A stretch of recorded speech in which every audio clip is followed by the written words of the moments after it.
لیکن جب اللہ کی طرف سے حکم آتا تو ان کی طرف سے ہٹ درمی، کہا کہ سجدہ کرتے ہوئے داخل ہونا، گھسیٹتے ہوئے داخل ہو رہے، ہاں بالکل، اور کہا کہ گائے کو ذبح کرنا ہے تو رنگ پوچھنا شروع کر دیا، اس کی جسامت پوچھنی شروع کر دی، عمل ان کا یہ تھا، بالکل ٹھیک۔ تو اس لیے ارشاد فرمایا تلک امانیہم، یہ تو ان کی خواہشیں ہیں، صحیح، حقیقت یہ ہے بلا من اسلم وجہہ للہ، کہ بلکہ جس نے اسلام لایا ٹھیک، اور اپنے رخ کو ایک اللہ کی طرف سیدھا کر لیا، واہ، ایک اللہ کو وحدہ لا شریک مان لیا، جی، اور اپنی ساری زندگی اسی رب کی مانتے ہوئے گزار لی، ٹھیک، اور جو نبی، جب اس وقت کے نبی جو ان کے انبیاء تھے، جس میں موسیٰ علیہ السلام، عیسیٰ علیہ السلام، اور اس سے پیچھے انبیاء کی ایک فہرست ہے جی، جو اللہ کریم کی طرف سے مبعوث ہوئے، اور اب نبی کریم صلی اللہ علیہ وسلم ہے، کہ آپ صلی اللہ علیہ وسلم کی بعثت اب نجات کا ذریعہ آپ کی اطاعت ہے، بے شک، جسے دوسری آیت میں ارشاد فرمایا کہ جی، مَن یُطِعِ الرَّسُولَ فَقَدْ اطاع اللہ، ٹھیک ہو کہ گیا، جس نے نبی کریم صلی اللہ علیہ وسلم کی اطاعت کی اس نے اللہ کی اطاعت کی، بالکل صحیح، اور اسے انہی یہودیوں اور انہی عیسائیوں سے بار بار اسی بات کا تقاضا کیا جاتا رہا جی، کہ یہ اپنی ہٹ درمی چھوڑ دے۔ حقیقت یہ ہے کہ نبی کریم صلی اللہ علیہ وسلم کو، آپ کی بعثت کو، آپ کی ختم نبوت کو ایسے جانتے ہیں یعرفون ابناءہم، جیسے اپنے بچوں کو جانتے ہیں، بالکل ٹھیک ہے، ساری نشانیاں ان کو معلوم، ہر چیز ان کو معلوم، لیکن انہوں نے ہٹ درمی کی وجہ سے اور اپنی خواہش کہ بنی اسرائیل سے آخری نبی کیوں نہیں آئے، صحیح، بنی اسماعیل سے کیوں آ گئے، بالکل ٹھیک ہے، اور خواہش ان کی یہ تھی کہ یہ یثرب میں آ کر رہے اور ایک عرصے سے رہے کہ وہ آخری نبی کا جائے قرار یہی ہوگا، ہم ان پر ایمان لائیں گے، بالکل ٹھیک، لیکن دنیاوی چند سکوں کے لیے ان کے جو راہبین تھے، ان کے جو مذہبی پیشوا تھے، انہوں نے انہیں اس حقیقت سے روکے رکھا۔ مفتی صاحب بڑے ادب سے روکوں گا آپ کو ایک سیکنڈ کے لیے، یہ ارشاد فرمائیے کہ ایک تو پس منظر اس کا ہو گیا یہود و نصارہ کا، جی، تو یہ ارشاد فرمائیں کہ کیا ہماری امت میں، حضور صلی اللہ علیہ وسلم کی امت میں بھی کچھ ایسے لوگ ہیں جن کو اللہ تعالیٰ پاک کرتے ہیں، اور کیا وہ اللہ سے صاحب رابطہ ہوتے ہیں؟ سر آیت کریمہ کا سہارا ہم لیں گے۔ جی، انبیاء کی جو بعثت ہے اس کا بنیادی 4 مقاصد ہوتے ہیں، ٹھیک، جس میں تعلیم کتاب ہے، جی، حکمت ہے، تزکیہ نفس ہے، واہ، اور تلاوت کلام پاک ہے۔ سبحان اللہ، سبحان اللہ، جو تزکیہ نفس ہے، دل کی پاکیزگی، اور یہی آج کا ہمارا موضوع بھی ہے، ٹھیک، کہ جو خود پسندی ہے، جس نے ان یہودیوں کو اور عیسائیوں کو بھی راہ راست پہ آنے نہیں دیا، بالکل ٹھیک، جو اپنا تزکیہ اور اپنی پاکیزگی اور اپنا سب بڑھوتری بیان کرتے تھے، جسے ارشاد فرمایا کہ یہ حقیقت ہے نہیں، جی، جی، تو یہاں بھی کہ امت محمدیہ صلی اللہ علیہ وسلم میں اگر جو نجات چاہتا ہے، سب سے پہلے اسے قلب کی صفائی چاہیے، سبحان اللہ، اور قلب کی صفائی وہ نبی کریم صلی اللہ علیہ وسلم کی مبارک تعلیمات میں، واہ، اور تعلیم کتاب میں، یعنی کتاب اللہ کی تعلیم، اس کی تلاوت میں،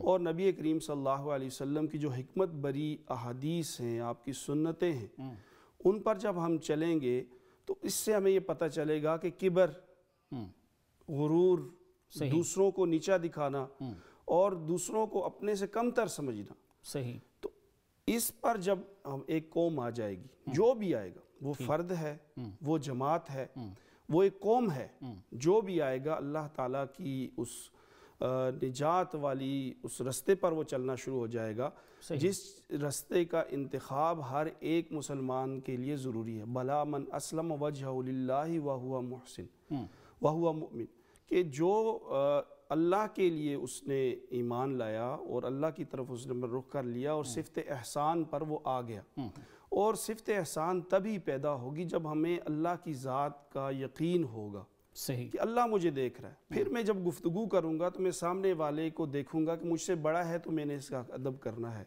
مجھ سے چھوٹا ہے تو میں اس پہ شفقت کرنی ہے۔ قرآن میں سر ایسے کچھ گروہ جو ہیں ان کا ذکر ہے جو بلیسڈ ہیں، اور اللہ کے جیسے اللہ تعالیٰ فرما رہے ہیں جسے ہم چاہتے ہیں پاک کرتے ہیں، تو وہ کوئی صاحب انعام لوگ، وہ بلیسڈ لوگ ہیں؟ بالکل، اس میں اس حوالے سے کہ وہ لوگ کہ جنہوں نے اپنی دل کو صاف کر لیا، سر جنہوں نے اپنے دل کی اس بیماری کو دور کر لیا، تکبر سے وہ پاکیزہ ہو گئے، ٹھیک، وہی لوگ کامیاب ہیں، اولئک هم المفلحون۔ واہ، اس کو ہم جب سورہ المؤمنون میں دیکھتے ہیں، قد افلح المؤمنون، سبحان اللہ، کہ وہ لوگ فلاح پا گئے، فلاح پا گئے۔ واہ واہ، اب وہ 8 صفات، وہ خشیت اختیار کرنے والے ہیں، وہ اللہ کا ذکر کرنے والے ہیں، وہ لغویات سے بچنے والے ہیں، ایسے وہ فواحشات سے بچنے والے ہیں، ایسے وہ پاک دامن لوگ ہیں۔ اب یہ تمام کے تمام اقامت نماز سے لے کے اپنی دامن کو پاک کرنے تک، دل کو پاک کرنے تک، یہ جتنی صفات ہیں سورۃ المؤمنون میں جن کا ذکر کیا گیا، یہ وہ طبقہ ہے جو طبقہ کامیاب بھی ہے، جو طبقہ پاکیزہ بھی ہے۔ اور اگر ہم سورہ فاتحہ میں آ جائیں، سر سورہ فاتحہ میں آ جائیں جی، تو انعمت علیہم، سبحان ہم اللہ تعالیٰ سے اہدنا الصراط المستقیم کہ اللہ ہمیں سیدھا راستہ دکھا دے، واہ واہ، اور صراط الذین انعمت علیہم کہ ان لوگوں کا راستہ جن پر تو نے انعام کیا۔ ٹھیک، اور اسے پھر سورہ آل عمران میں بہت ہی خوبصورت پیرائے میں اللہ کریم نے ارشاد فرمایا، اولئک الذین انعم اللہ علیہم من النبیین والصدیقین والشہداء والصالحین۔ سبحان اللہ، کہ یہ جو 4 طبقات ہیں، جی، پہلے وہ صفات سورۃ مومنون کی ہم دیکھ لیں، اور پھر ان میں پہلا طبقہ تو اللہ کا منتخب طبقہ ہے، ٹھیک، جن کو اللہ تعالیٰ نے ان مقدس شخصیات کو اپنی نبوت کے لیے، اپنی رسالت کے لیے چن لیا۔ ٹھیک ہو گیا، اس کے بعد جو 3 طبقات ہیں یہ کسبی ہیں، صحیح، یہ محنت پر ہیں، صحیح، کہ صدیقین، شہداء، صالحین، امت میں ہے، بالکل ٹھیک، کہ صدیقیت کا جو مرتبہ ہے، شہادت کا جو مرتبہ ہے، صالحیت کا جو مرتبہ ہے، یہ سارا محنت پر ہے۔ اور محنت ہم نے اس لائن پہ کرنی ہے جس لائن پہ نبی کریم صلی اللہ علیہ وسلم نے ہمیں تعلیم دی ہے۔ سر آپ کا پوائنٹ آ گیا۔ سر یہ ارشاد فرمائیے کہ جیسے اللہ تعالیٰ ارشاد فرما رہے ہیں کہ ہم جسے چاہتے ہیں انہیں پاک کرتے ہیں، مفتی صاحب نے کوئی 4 گروہوں کا بھی تذکرہ فرمایا، تو اللہ تعالیٰ ان لوگوں سے کیا معاملہ فرماتے ہیں؟ سر بسم اللہ الرحمن الرحیم۔ پروفیسر صاحب، سب سے پہلے آپ کا اور سونو ٹی وی کا، آپ کی پوری ٹیم کا بہت شکریہ کہ ایک خاص اہم ایشو پر آپ نے گفتگو کا ہمیں موقع دیا۔ تو مفتی صاحب نے بڑی اچھی گفتگو فرمائی۔ جو لوگ جن پر اللہ نے انعام کیا، یا نیک لوگ یا صالحین لوگ، یا وہ لوگ جو اپنی محنت سے اللہ تعالیٰ نے ان کو ایک مرتبہ دیا، جیسے صحابہ اکرام رضوان اللہ علیہم اجمعین، وہ لوگ تھے کہ جن کا بگڑا ہوا معاشرہ تھا، لیکن جب نبی کریم صلی اللہ علیہ وسلم کی صحبت میں آئے، اللہ نے اس معاشرے کو ایک مثالی معاشرہ بنا دیا۔ اور پھر نبی کریم صلی اللہ علیہ وسلم نے فرمایا کہ اصحابی کالنجوم فبأیہم اقتدیتم اہتدیتم، کہ میرے صحابہ ستاروں کی مانند، یعنی وہ ایک مثالی معاشرہ بن گیا۔ تو جب یہ لوگ ایک مثالی معاشرہ بن گیا تو اللہ تعالیٰ نے ان کے لیے، ان کے تقوی پرہیزگاری کی وجہ سے اللہ تعالیٰ نے ان کے لیے بہت سارے انعامات تیار کر رکھے ہیں۔ سبحان اللہ، سبحان اللہ۔ کوئی ذاتی طور پہ، کوئی روحانی طور پہ بھی ان کو کوئی نعمت ہے، جیسے شرح صدر کا قرآن میں ذکر آتا ہے، اس پہ کچھ ارشاد فرمائیے۔ جی، من یرد اللہ ان یہدیہ یشرح صدرہ للاسلام۔ لیکن یہ ہے کہ یہ شرح صدر اللہ تعالیٰ ان کو، جیسے آپ اس کی مثال یوں لے لیں کہ اگر بارش ہو رہی ہو تو ہم برتن کو سیدھا رکھیں گے چھت پر تو پانی اس کے اندر آئے گا، اگر اسی برتن کو ہم اوندا رکھ دیں تو ایک قطرہ بھی نہیں آئے گا۔ تو جو طلب رکھتا ہے طلب والوں کو، واللہ یہدی من یشاء الی صراط مستقیم، جو طلب رکھتا ہے تو طلب والوں کو اللہ دے دیتے ہیں۔ جیسے نبی کریم صلی اللہ علیہ وسلم کے زمانے میں بھی دیکھیں کہ جن لوگوں کی طلب تھی یا جو لوگ چاہتے تھے، اللہ نے ان کو ہدایت دی، اور جو ضد، عناد اور درمی پر تھے تو ان کے مقدر میں ذلت اور رسوائی تھی۔ بالکل صحیح ہے۔ یہ ارشاد فرمائیے سر کہ کیا صحابہ میں ایسے لوگ موجود تھے؟ آج کل لوگ یہ اعتراض کرتے ہیں کہ جی یہ صحابہ میں تو کوئی ایسے خاص لوگ نہیں تھے معاذ اللہ، حالانکہ ہم میں سے تو کوئی صحابہ جیسا نہیں ہو سکتا، جیسے آپ نے ارشاد فرمایا کہ سرکار نے فرمایا کہ میرے صحابہ تو ستاروں کی مانند ہیں، تو یہ ہمارے بارے میں تو نہیں ہے ظاہر ہے۔ تو صحابہ میں کچھ ایسے بلیسڈ لوگ اپنی کچھ چیزوں کی وجہ سے جو ممتاز نظر آتے ہیں، ان کے بارے میں سرکار کے کیا کلام ہے سر؟ جیسے سیدنا صدیق اکبر رضی اللہ تعالیٰ عنہ، ان کا کتنا مرتبہ ہے، سیدنا عمر فاروق رضی اللہ تعالیٰ عنہ، ان کا کتنا مرتبہ ہے۔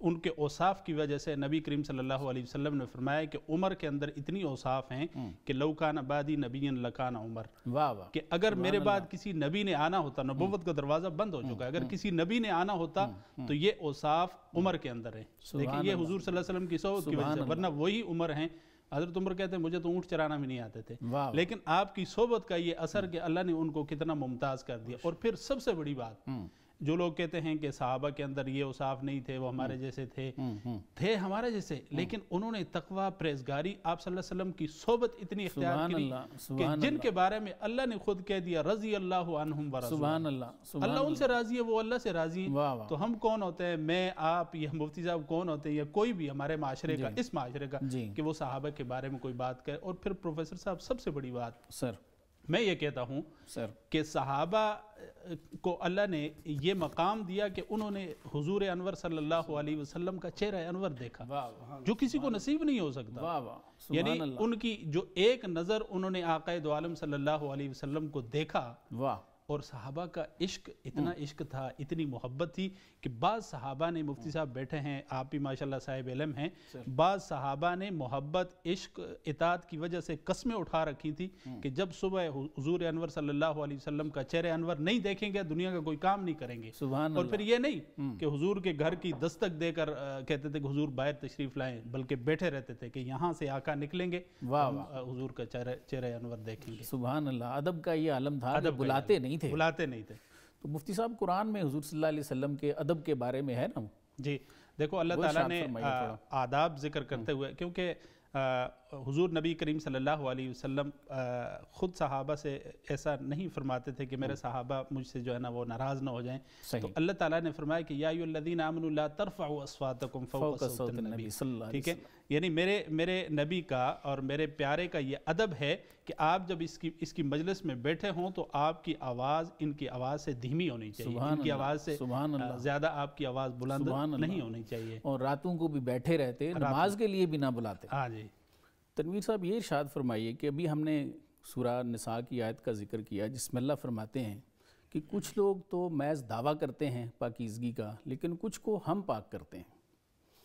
تو اگر ہم ان دونوں گروہوں کو دیکھیں تو دونوں تبلیغ بھی کرتے ہیں، تو اصل تبلیغ تو ظاہر ہے انہی کی ہے جن پہ راز کھلا ہے، جن کو اللہ تعالیٰ نے پاک کیا ہے، ایسا ہی ہے نا؟ تو یہ ارشاد فرمائیے کہ جو دوسرا گروہ ہے جن کو اللہ نے پاک نہیں کیا، ان کی تبلیغ معاشرے کے لیے کس حد تک نقصان دہ ہوتی ہے؟ سر بسم اللہ الرحمن الرحیم۔ بنیادی طور پر یہ بات سمجھ لیں کہ جو فطرت ہے، جی فطرت اسلام ہے، ٹھیک، فطرت پرہیزگاری ہے، فطرت اطاعت ہے، صحیح، فطرت اللہ کے حضور یکسو ہو کے حاضر ہونا ہے، اور وہ ساری صفات پیدا کرنی ہے جو وحی الہی کے ذریعے انسانوں کو اپیل کرتی۔ بالکل ٹھیک ہے۔ اور اسلام جو بھی لایا اس پر اسلام کے سارے احکامات آگے، وہ گویا کہ وہ اللہ کی جماعت میں شامل ہو گئے، حزب اللہ میں شامل ہو گئے۔ صحیح۔ دوسرے گروہ کو حزب الشیطان قرآن پاک میں ان کا ٹائٹل دیا گیا، انہیں یہ کہا گیا کہ حزب الشیطان ہے، شیطان کے راستے پر چل رہے ہیں۔ اللہ اکبر، اللہ اکبر۔ اور حزب الشیطان انہیں ان عادات، ان کی وہ جو اخلاق رذیلہ ہیں، بری عادات ہیں، برے عقائد ہیں، اس کی وجہ سے کہا گیا۔ ٹھیک۔ اور شیطان نے بھی کہا کہ میں تیرے بندوں کو آ کے گمراہ کروں گا، ان کے دائیں سے بھی آؤں گا، بائیں سے بھی، آگے سے ہی، پیچھے سے بھی، الی یوم یبعثون، بالکل ٹھیک ہے، قیامت کے دن تک، اٹھائے جانے تک یہ معاملہ رہے گا۔ بالکل صحیح۔ لیکن اللہ کریم کا بھی تو ارشاد مبارک ہے کہ وہ لوگ جو میری اطاعت کریں گے، جو میرے انبیاء، سلطان، جی ان پر تو کوئی نہیں، اور لیکن یہ جو اطاعت گزار ہیں یہ چنیدہ لوگ ہوں گے، ٹھیک ہے، بھیڑ جو ہے وہ دوسری طرف ہی رہے گی۔ اللہ اکبر۔ جب یہ بات ہمارے سامنے آتی ہے تو پھر یہ بات بھی ہمیں سمجھ آتی ہے کہ دعوت دونوں طرف چل رہی، صحیح، اور شیطان کی بھی اپنی محنت ہے اس کے ساتھ، پلس نفس بھی انسان کا اسی طرف مائل ہوتا ہے جس طرف شیطان انسان کو بہکا رہا ہو۔ بالکل، آسانیاں وہ ہیں، اور شریعت جو ہے وہ اصول و ضوابط، قواعد کا نام ہے، صحیح، اور ان قواعد کے اندر رہتے ہوئے زندگی گزارنے کا نام ہے۔ اور جو لوگ ان اصولوں کے تحت، ان قواعد کے تحت، قوانین کے تحت، حدود کے تحت اپنی زندگی گزارتے ہیں تو ان کے بارے میں تو ارشاد فرمایا دنیا سجن المؤمن، کہ دنیا مومن کے لیے تو قید خانہ ہے، بالکل، کہ اس کی جتنی بھی معاملات ہیں وہ ایک لگے بندے نظام کے تحت ہوں گے۔ تو ہمیں یہ بات اب یہاں پہ معلوم ہو گئی کہ دعوت دونوں طرف چلے گی، جی، اور کامیاب وہ لوگ ہوں گے جو حزب اللہ ہیں، اللہ کی اس گروہ میں شامل ہوں گے۔ پھر ہم اس کا ہم اپنے جو معاشرتی پہلو میں دیکھتے ہیں اور سماج میں دیکھتے ہیں کہ آسانی کن لوگوں کی وجہ سے انسانوں کو ہوتی ہے، تو فطرت انسان فطرت اسلام ہے۔ صحیح، کہ ہر ایک، ارشاد فرمایا کہ ہر ایک بچے کو کل مولود یولد علی فطرت الاسلام، ٹھیک، اسلام کی فطرت پر پیدا کیا گیا۔ گویا کہ انسان کا جو اندر روحانی ایک دنیا ہے وہ سکون ہی تب پاتی ہے جب وہ فطرت پر ہے۔ تھوڑا سا انٹروین کروں گا۔ بیسک سوال یہ تھا کہ چونکہ دونوں طرف تبلیغ چل رہی ہے جی، تو ایک گروہ پہ تو کھل گیا معاملہ، اللہ نے ان پہ کرم فرما دیا، جی، اب دوسری پارٹی پہ ایسا نہیں ہوا، لیکن وہ قرآن پہ بھی رائے دیتے ہیں اپنی اور حدیث شریف پہ بھی دیتے ہیں۔ تو یہ ارشاد فرمائیے کہ قرآن اور حدیث پہ رائے دینا یہ تو منع ہے، بالکل منع ہے۔ تو ان کے جو وہ تبلیغ کرتے ہیں ان کے اپنے لیے کتنی نقصان دہ ہے، اور جو ان کے ساتھ لگ جاتے ہیں لوگ ان کے لیے کتنی نقصان دہ؟ سر بالکل بنیادی بات آپ نے یہ کہی کہ میں اسی طرف آ رہا ہوں کہ ایک تو گروہ جو ہے وہ اس طرف نکل گیا، پھر اب وہ لوگ جو دعویٰ اسلام کرتے ہیں، اب دعویٰ اسلام کرنے کی وجہ سے ٹائٹل تو اسلام کا داخل کر لیا انہوں نے، صحیح، لیکن نبی کریم صلی اللہ علیہ وسلم کے ارشادات میں اپنی جو ان کا دل کرتا ہے اس کو وہ ایڈ کر دیتے ہیں۔ بالکل ایسے ہی، بالکل آیات قرآنیہ کا اپنے من کا مطلب نکال لیتے ہیں، بالکل ایسے، بالکل ایسے، اور پھر دین میں وہ باتیں شامل کرنی شروع کر دیتے ہیں جو انہیں آسان لگتی ہیں۔ بالکل ٹھیک، اور اگر شریعت کا مزاج سمجھا جائے تو وہ مزاج شریعت کا نہیں ہے۔ بالکل صحیح، انہی کے بارے میں نبی کریم صلی اللہ علیہ وسلم نے ارشاد فرمایا نا کہ جس نے مجھ پر جھوٹ باندھا، بالکل، من کذب فَلْيَتَبَوَّأْ مَقْعَدَهُ مِنَ النَّارِ، کہ وہ جہنم میں اپنا ٹھکانہ دیکھ لے۔ اور اسی لیے ایک اور جگہ آپ علیہ السلام نے ارشاد فرمایا کہ کُلُّ مُحْدَثٍ ضَلَالَةٌ، کہ جو بھی نئی چیز پیدا کی جائے گی وہ تو گمراہی ہے، بالکل ٹھیک ہے، اور اسے بدعت کہا جاتا ہے۔ اور بدعت یہی ہے کہ شریعت میں قرآن و حدیث میں وہ چیز نہیں، اور آپ نے شامل کر دیا، آپ نے شامل کر دیا، اور اس کے شامل کرنے کے پیچھے جو جذبہ ہے وہ جذبہ نفسانی خواہشات کا ہے۔ بالکل ٹھیک، اور اس میں ایک اور چیز آپ کو پروفیسر صاحب بتاؤں جی، کہ انسان کی جو خواہشات ہیں ان کی انتہا نہیں ہے۔ بالکل ٹھیک، تو یہ جو دین میں ایڈ کرنے والی چیزیں ہیں، جو دین میں چیزوں کو نئی نئی شامل کیا جاتا ہے، تو ہر دور میں ایک نئی چیز آ رہی ہوتی ہے، بالکل ہر دور کے انسان کی ایک نئی خواہش ہوتی ہے۔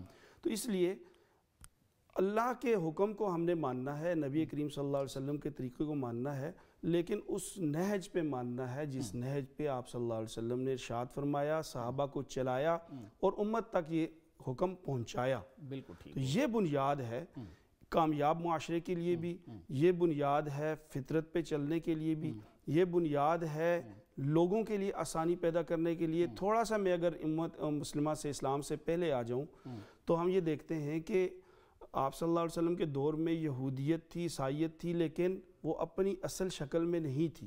اس کی بنیادی وجہ، اس کی بنیادی وجہ یہی ہے کہ یہودیوں اور عیسائیوں نے تحریف کی، کسی طاقتور سے اگر گناہ ہوا سزا اسے نہیں ملتی تھی، تحریف کر دی جاتی تھی کہ اس کے لیے گناہ معاف ہو گیا۔ بالکل صحیح، غریب پہ اگر کمزور نے وہ گناہ کیا تو اس پہ سزا لاگو کر دی، اپنی مرضی کا حکم ایڈ کر دیا، اپنی مرضی کے خلاف حکم ہوا اسے نکال دیا۔ تو ایک وقت یہ آیا کہ یہودیت یہودیت نہیں تھی، عیسائیت عیسائیت نہیں تھی، بلکہ تحریف شدہ مذاہب تھے۔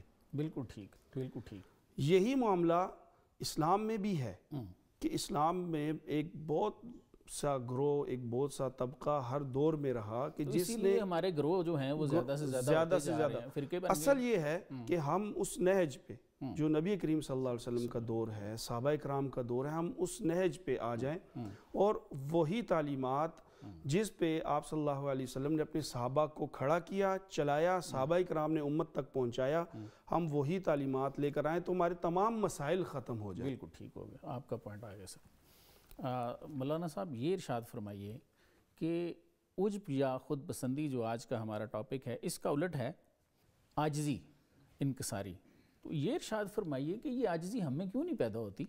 بسم اللہ الرحمن الرحیم۔ ایک حدیث مبارکہ ہے نبی کریم صلی اللہ علیہ وسلم نے، حضرت ابو ہریرہ اس کے راوی ہیں، کہ ایک شخص جس نے بڑا عمدہ لباس پہنا اور پھر اپنے بالوں کو بنایا سنوارا، تکبر، اور پھر اللہ نے اس کو زمین میں دسا دیا۔ اصل میں عجب، خود پسندی ہے کیا؟ پہلے ہم اس کے بارے میں اگر ہمیں پتہ ہوگا کہ یہ ہے کیا ہے۔ امام غزالی رحمہ اللہ نے احیاء العلوم میں کچھ چیزیں لکھی ہیں۔ ایک تو یہ ہے کہ اپنے رنگ پر تکبر کرنا، کہ میں بہت خوبصورت ہوں، میرا جیسا کوئی نہیں۔ دوسرا اپنی باڈی پر، قوت پر، طاقت پر، جیسے قوم عاد سمود، من اشد منا قوہ، اللہ نے اس کا کیا انجام کیا۔ پھر اسی طرح پڑھے لکھے طبقے میں بھی یا دوسرے لوگوں میں بھی بعض لوگ کہتے ہیں ہم بڑے ذہین ہیں، یہ علم بھی حجاب بن جاتا ہے۔ ہاں، یہ بھی ہے، یہ علم کی وجہ سے ہو یا کسی وجہ سے ہو کہ میں بڑا ذہین ہوں، میں بہت کام کر رہا ہوں۔ اسی طرح مال و دولت، یہ بھی خود پسندی ہے کہ میرے پاس بہت زیادہ مال ہے، میرے جیسا مال نہیں۔ اسی طرح اپنی رائے، میں آپ کے سامنے بیٹھا ہوں تو میں اپنی رائے پیش کروں، نہیں جی میری رائے جیسی، یہ بھی خود پسندی ہے۔ تو اسی طرح بہت ساری چیزیں ہیں جو خود پسندی میں آتی ہیں اور یہ انسان کو تباہی کی طرف لے جاتی ہیں۔ ابلیس اور نفس بھی اس میں مل جاتے ہیں۔ ہاں جی، تو وہ ہمیں اس کی طرف مائل کر دیتے ہیں۔ یہ ارشاد فرمائیے کہ کاؤنٹر کیسے کریں ان کو؟ دیکھیں، یہ خود پسندی جو ہے یہ بہت بڑا زہر قاتل ہے، اور یہ وہ چیز ہے، میں اس تھوڑا سا بتا کے، یہ انجانے میں بھی آدمی اس میں کے اندر داخل ہوتے ہوتے اس کے سمندر میں چلا جاتا ہے، اور پھر انسان وہ معاشرہ تلاش کرتا ہے جہاں خود پسندی ہو۔ مطلب میں کہوں گا کہ جہاں میں ہوں میری تعریف ہی تعریف ہو، میری کوئی نقصان نہ بیان کرے۔ اب اس کا حل کیا ہے؟ اصل چیز وہ ہے، اس کے حل کی طرف اگر ہم آئیں تو اصل تو یہ ہے کہ اللہ تعالیٰ کی اطاعت ہے، اور پھر نبی کریم صلی اللہ علیہ وسلم کی اطاعت ہے۔ ٹھیک ہے، اللہ کی اطاعت، اللہ کے رسول کی اطاعت کریں گے۔ یہ اطاعت کیسے ہوگی؟ اب ہمیں کیا پتا اللہ کی اطاعت کیا، اللہ کے رسول کی اطاعت کیا؟ اس کے لیے سب سے مین چیز جو ہے وہ علم ہے۔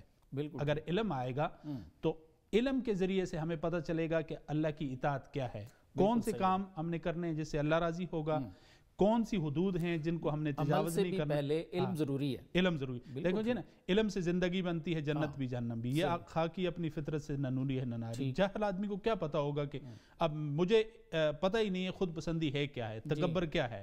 تو یہ تکبر، خود پسندی آہستہ آہستہ تکبر کی طرف لے جاتی ہے، اور تکبر اللہ تعالیٰ کو پسند نہیں۔ اللہ تعالیٰ کہتے ہیں الکبریاء ردائی، ٹھیک ہے۔ اور پھر تواضع ہمارے اندر اس علم کی وجہ سے، اور علم کے ذریعے پھر ہمیں پتہ چلے گا اطاعت اللہ کیا ہے، اطاعت رسول کیا ہے۔ پھر دیکھیں صحابہ کرام رضوان اللہ علیہم اجمعین نے نبی کریم صلی اللہ علیہ وسلم سے علم حاصل کیا، آپ کے طریقوں پر چلے، اور پھر ان کے اندر جو ہے وہ تواضع، عاجزی آئی۔ بالکل ٹھیک، چونکہ یہ عاجزی کا تعلق علم کے ساتھ ہے۔ اور پھر تھوڑا سا ہمارا، جیسے میں چاہتا ہوں میرا ظاہر کے لیے میں کوشش کرتا ہوں، اچھا لباس پہنتا ہوں، غسل کرتا ہوں، نہاتا دھوتا ہوں، تو جس طرح ہمارا ظاہر میلا ہو جاتا ہے اس طرح ہمارا باطن بھی میلا ہو جاتا ہے۔ جس کی باطن یعنی دل میلا ہوتا ہے، تو دل کے میلا ہونے کی وجہ سے یہ تمام بیماریاں جنم لیتی ہیں۔ تو اس کے لیے یہ ہے کہ جہاں انسان اگر علم سیکھ لے، اطاعت اللہ، اطاعت رسول کرے، وہاں کسی اللہ والے سے تعلق بھی جوڑے، تاکہ ہمارا باطن اگر پاک ہوگا تو یہ ساری کی ساری بیماریاں جو ہے وہ ختم ہو جائیں گی۔ بالکل ٹھیک۔ تنویر صاحب، یہ ارشاد فرمائیے کہ بخاری میں ایک حدیث شریف ہے، حضرت نعمان بن بشیر رضی اللہ تعالیٰ عنہ کی روایت ہے۔ آپ ارشاد فرماتے ہیں کہ حضور صلی اللہ علیہ وسلم نے ارشاد فرمایا، ان فی الجسد مضغۃ، کہ بے شک جسم میں گوشت کا ایک لوتھڑا ہے، اذا صلحت، جب وہ صحیح ہوتا ہے، صلح الجسد کلہ، تو پورا جسم صحیح ہو جاتا ہے، واذا فسدت، جب اس میں فساد آتا ہے، فسد الجسد کلہ، تو پھر بھی پورا جسم جو ہے اس میں فساد آ جاتا ہے۔ الا وہی القلب، غور سے سنو، وہ دل ہے۔ تو سر یہ ارشاد فرمائیے کہ دل کو کیسے ٹھیک کریں؟ حضور صلی اللہ علیہ وسلم تو ارشاد فرما رہے ہیں دل ٹھیک ہوگا تو سب ٹھیک ہوگا۔ سر بسم اللہ الرحمن الرحیم، آپ نے بہت بنیادی سوال کیا، اور یہ ہر ایک مسلمان کی، نہ صرف ہر ایک انسان کی ضرورت ہے۔ بالکل ایسے فرمایا میں کسی جگہ بھی نہیں سماتا، مومن کے دل میں سما جاتا ہوں۔ سبحان اللہ۔ اور آپ صلی اللہ علیہ وسلم کی ارشاد مبارک جو آپ نے پڑھنے کا اور سعادت حاصل کی، اس میں بھی اسی طرف اشارہ ہے کہ یہ دل ٹھیک ہوا سب ٹھیک ہو جائے گا۔ بالکل ایسے، اور دل ٹھیک ہوگا اللہ اللہ کرنے سے۔ سبحان اللہ۔ اور اس میں نبی کریم صلی اللہ علیہ وسلم کا ارشاد مبارک، حدیث جبرائیل، جی، کہ جبرائیل امین آئے اور انہوں نے آ کے ایک مسافر کے روپ میں بیٹھے، آپ صلی اللہ علیہ وسلم کے سامنے زانوِ تلمذ طے کیا، وہ پورا ایک نقشہ عمر رضی اللہ تعالیٰ عنہ کھینچ رہے ہیں کہ وہ ایسا تھا کہ صاف ستھرے کپڑے تھے، ہم جانتے بھی نہیں تھے، آثار سفر بھی نہیں تھے، اور آ کے پھر انہوں نے بے تکلفی سے سوال بھی کر دیا، ایسے سوال میں اسلام کیا ہے، ایمان کیا ہے، اور یہ ساری پھر پوچھا کہ اے اللہ کے رسول احسان کیا ہے؟ جی جی آپ صلی اللہ علیہ وسلم نے ارشاد فرمایا انت عبد اللہ کانک تراہ، سبحان کہ اللہ، تو اللہ کی عبادت ایسے کرے جیسے تو اللہ کی تجلیات کا دیدار کر رہا ہے، واہ واہ، فَإِن لَمْ تَكُنْ تَرَاهُ فَإِنَّهُ يَرَاكَ، واہ واہ، اگر یہ کیفیت نہیں پیدا ہوتی تو یہ کیفیت پیدا کر لو کہ وہ تجھے دیکھ رہا ہے۔ سبحان اللہ، یہ نظریہ ہے اور یہ تصور ہے کہ سوچ میں ہماری اللہ کی ذات آ جائے، واہ، کہ مجھے ہر وقت میرا اللہ دیکھ رہا ہے، اور یہ تصور ہو نحن اقرب الیہ من حبل الورید، کہ میں تیری شاہراہ کے بھی زیادہ قریب ہوں، واہ واہ، اور تو جہاں بھی ہے وہاں تیرا رب ہے، بالکل ٹھیک ہے، وَهُوَ مَعَكُمْ أَيْنَمَا كُنْتُمْ، بالکل کہ وہ تیرے ساتھ ہے جہاں بھی تو ہے۔ بالکل صحیح، تو جب یہ تصور ہمارا ہوگا اور جب پھر ہم لفظ اللہ کہیں گے، اپنے رب کو یاد کریں گے، تو یہ دل، اس کی جو صفائی ہے، اس کے اوپر جو زنگ سیکل لگ چکا ہوتا ہے گناہوں کی وجہ سے، دھلنا شروع ہو جائے۔ جب یہ دل کے زنگ اترنا شروع ہوتا ہے لفظ اللہ اللہ کہنے کی وجہ سے، تو پھر اس کے اندر وہ پاکیزگی آنا شروع ہوتی ہے، وہ انوارات کو جذب کرنے کی اس میں استعداد پیدا ہو جاتی ہے، جو استعداد حضرات صحابہ کرام کو نبی کریم صلی اللہ علیہ وسلم کی صحبت کی وجہ سے نصیب ہو گئی تھی۔ سبحان کہ اللہ، آنے واحد میں ایک شخص جس کی ساری عمر ہی کفر میں گزر گئی، اس نے کلمہ پڑھا اور نبی کریم صلی اللہ علیہ وسلم کی صحبت میں بیٹھا، اور آنے واحد میں آپ صلی اللہ علیہ وسلم کی نظر مبارک ان پہ پڑی، اور وہ روحانی ترقی میں یہاں تک پہنچ گئے کہ درجہ صحابیت تک پہنچ گئے، سبحان اللہ، کہ درجہ صحابیت اس کے نیچے ولایت کے تمام درجے قربان۔ واہ واہ، سبحان اللہ، وہ وجہ کیا تھی کہ آپ صلی اللہ علیہ وسلم کا ایک نظر کرم ان کے دل کو اتنا اجلا کر دیتی تھی کہ اس میں تجلیات باری ایسے سمو جاتی تھی کہ حضرت علی رضی اللہ تعالیٰ عنہ ارشاد فرماتے ہیں کہ ایمان کی ایسی کیفیت ہے کہ جنت اور جہنم کا مشاہدہ کر لیں تو اس میں فرق نہ آئے، سبحان اللہ، ایسی کیفیت اب۔ تو بنیادی طور پر اب ضرورت اس چیز کی ہے کہ ہم اپنے اللہ کو اس کیفیت کے ساتھ یاد کرنا شروع کر دیں کہ جو کیفیت ان تعبد اللہ کانک تراہ فإن لم تکن تراہ فإنہ یراک، اس حدیث مبارکہ میں، اس ٹکڑے میں، کہ صفت احسان پیدا کرنے کی ضرورت ہے۔ پھر جب ہم اللہ کا نام لیں گے تو پھر ہمارا رواں ہمارا جسم کا ایک سیل وہ اللہ کے ذکر سے معطر ہوگا۔ جب یہ کیفیت ہوگی تو یہ جتنی بھی رذائل ہیں، جتنی بھی اخلاقی برائیاں ہیں، روحانی بیماریاں ہیں، جتنی بھی ہمارے روحانی مسائل ہیں، وہ حل ہونے شروع ہو جائیں گے۔ جو آج کا ہمارا موضوع ہے کبر، تکبر، خود پسندی، سب سے پہلے تو یہ کھرج کے ہمارے اندر سے نکلنی شروع ہو جائے گی کہ ہم اپنے اللہ کا تصور ہر وقت کیے بیٹھے ہیں، تو ہر ایک کو دیکھیں گے تو اس کو اللہ کا بندہ ہونے کی حیثیت سے دیکھیں گے، جس شخص کو دیکھیں گے اپنے سے اچھا ہونے کی حیثیت سے دیکھیں گے۔ جیسے آپ نے صحابہ کی مثال دی کہ حضور صلی اللہ علیہ وسلم کی ایک نگاہ ناز سے وہ اتنا ایلیویٹڈ ہو گئے، بلند ہو گئے، تو کیا آج ہمیں بھی ایسی کسی صحبت کی ضرورت ہے؟ یقیناً ہے، یعنی صحبت اولیاء اس کی ضرورت ہر دور میں ہے، ہر لمحہ ہے، کہ جس طرح ہمارے ظاہری علوم کے استاذ، ان کا تعلق اس نے فلاں استاذ سے سیکھا، اس نے فلاں استاذ سے سیکھا، صحیح، اور ہمارا ربط نبی کریم صلی اللہ علیہ وسلم تک پہنچتا ہے، انما بعثت معلما، کہ سب سے معلم اعظم تو نبی کریم صلی اللہ علیہ وسلم۔ اسی طرح روحانی جو فیوزات و برکات ہیں اور جو روحانی ترقی ہے اور تربیت ہے، اس کے لیے بھی اولیاء کرام اس وقت وہ ایک بنیادی حیثیت رکھتے ہیں کہ جن کے سامنے ہم جا کر اپنی تمام روحانی مسائل کو رکھیں گے، اپنی گفتگو کو رکھیں گے، ان پر جو اللہ کی برکات اور نبی کریم صلی اللہ علیہ وسلم کی جو فیوزات منتقل ہو رہے ہیں وہ ہمارے قلب میں آئیں گے، اس سے ہمیں بھی حصہ ملے گا، اور یوں یہ منتقل ہو رہے ہیں شروع سے۔ بالکل ٹھیک۔ مولانا صاحب یہ ارشاد فرمائیے کہ کیا یہ تکبر، خود پسندی، عجب، یہ ابلیسی صفت ہے؟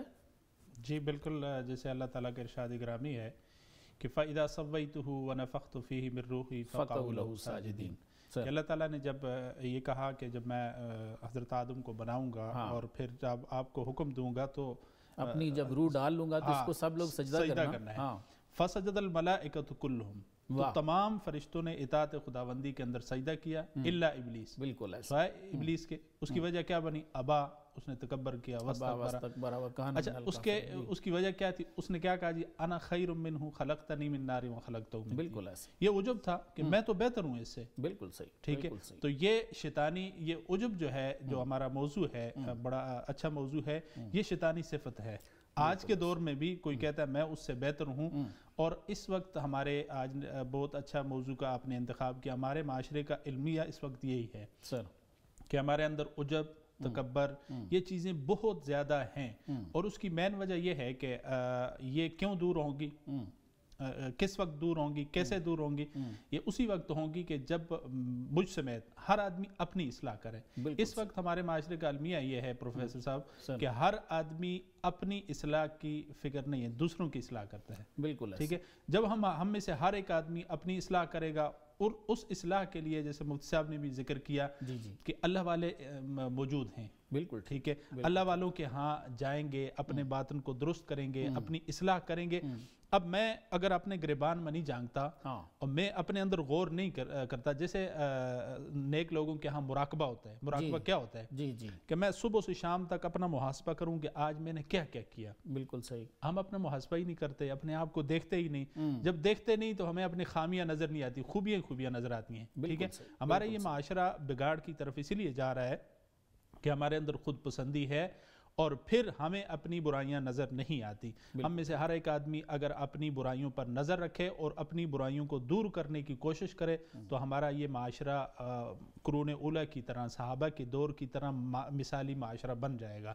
انہوں نے حضور صلی اللہ علیہ وسلم کی صحبت اختیار کی، اور آپ صلی اللہ علیہ وسلم والی وہ جو صفات تھی وہ اختیار کی، تو وہ ایک مثالی معاشرہ بنا. آج بھی اگر ہم نبی کریم صلی اللہ علیہ وسلم کی اسوہ حسنہ کو اپنائیں، آپ کے طریقوں پر چلیں اور پھر اپنی اصلاح کی کوشش کریں تو انشاءاللہ یہ خود پسندی، یہ تکبر، یہ جتنی بھی چیزیں ہیں یہ ختم ہوگی. اور آج کے سوشل میڈیا کے دور نے تو خود پسندی کو تھوڑا سا اور عروج دے دیا کہ ہر بندہ اسی خواہش میں ہے، ہر بندے کا یہی شوق ہے، اور پھر خشیت اور یا خوف خدا یا وہ چیزیں ساری ختم ہوتی جا رہی ہیں. اور آپ دیکھیں کہ ہمارا معاشرہ کس طرف جا رہا ہے، یعنی اسلام سے، مسلمانوں سے دور ہوتا جا رہا ہے. اور وہ برائیاں جو غیروں کے اندر ہوتی تھی، جو اسلام یا آپ صلی اللہ علیہ وسلم کا طور طریقہ اس کی اجازت نہیں دیتا، وہ ہمارے معاشرے کے اندر ہے.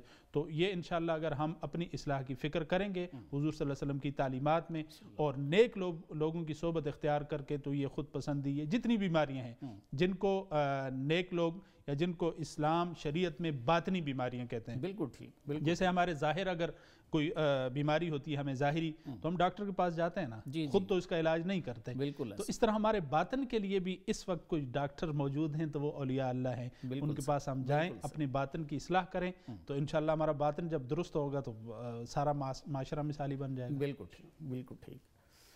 جی ناظرین، آپ نے ہمارا آج کا پروگرام دیکھا.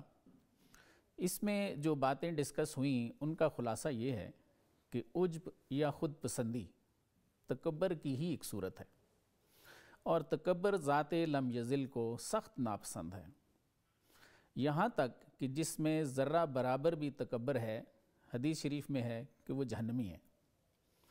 کچھ لوگ پاکی کا دعویٰ کرتے ہیں، لیکن قرآن کہتا ہے کہ اللہ جسے چاہتے ہیں اسے پاک کرتے ہیں، اور پاک لوگ انبیاء ہیں، صدیقین ہیں، شہداء ہیں، صالحین ہیں. ان 4 گروہوں کو اللہ تعالیٰ وحی و الہام کرتے ہیں کیونکہ یہ صاحب شرح صدر ہیں. ان کے برعکس جو لوگ خود اپنی پاکی کا دعویٰ کرتے ہیں وہ صاحب شرح صدر نہیں. اور سورہ انعام کی آیت نمبر 125 کے مطابق وہ ہدایت پر بھی نہیں. حضور صلی اللہ علیہ وآلہ وسلم نے فرمایا کہ جسم میں گوشت کا ایک لوتھڑا ہے، اگر وہ ٹھیک ہوگا تو سب ٹھیک ہو جائے گا. عجب اور خود پسندی بھی تبھی دور ہوں گے جب دل پاک ہوگا. اور دل کو پاک کرنے کے 2 طریقے ہیں، ایک ذکر کثیر ہے اور دوسرا کسی صاحب شرح صدر کی صحبت ہے. ذکر کثیر مشکل کام ہے. مولانا روم رحمۃ اللہ علیہ ارشاد فرماتے ہیں کہ صحبت قریب ترین راستہ ہے.